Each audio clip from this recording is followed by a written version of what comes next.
आपने पॉमरी का large size pizza with some toppings of fun and laughter लेकर आ रहे हैं। मैम, यह शायरी अपने प्यारे दोस्तों के लिए लिखे हैं जो साले बहुत ही कमीने होते हैं। जरा गौर से सुनिएगा। पी लेंगे तुम्हारा हर एक आंसू, कभी अपने महफिल में बैठा कर तो देखो। पी लेंगे तुम्हारा हर एक आंसू, कभी अपने महफिल में बिठा कर तो देखो। अरे भाभी कहने लगोगे अपने गर्लफ्रेंड को, एक बार हमसे मिला कर तो देखो।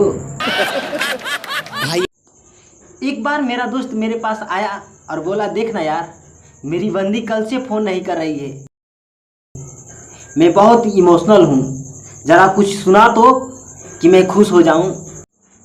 तो मुझे न चाहते हुए बोलना पड़ा, वाह, कि कल की कुछ ऐसी कमाल हो गई है, कि कल की कुछ ऐसी कमाल हो गई है, मैं टमाटर हरा रखा था लेकिन अब वो लाल हो गई है।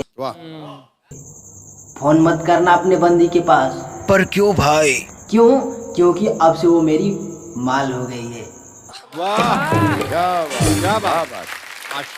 मैं एक बार एक मेरा दोस्त नहा कर आया और मुझसे बोला, भाई मैं नहा कर आया हूँ, जरा बता तो कैसा लग रहा हूँ। तो मैंने बोल दिया, कुछ नहीं बदला तेरे नहाने के बाद, कुछ नहीं बदला तेरे नहाने के बाद, आफत सी आ जाती है तेरे आने के बाद। चाहता हूँ तुझे कुछ खिला दूँ, मैं चाहता हूँ तुझे कुछ खिला दूँ, लेकिन सड़े सड़े पाद मारने लगते हो कुछ खाने के बाद।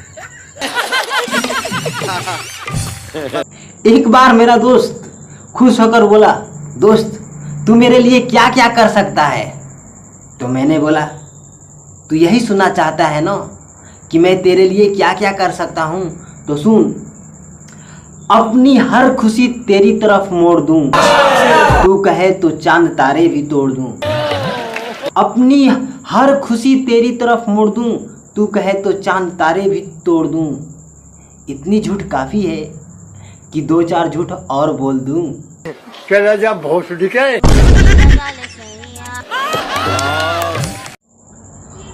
और ये जो दोस्त होते हैं ना, वो बार बार आपकी सैलरी पूछते हैं, पर हमें एक बात आज तक समझ में नहीं आई कि सैलरी ज़्यादा बताएं या फिर कम बताएं।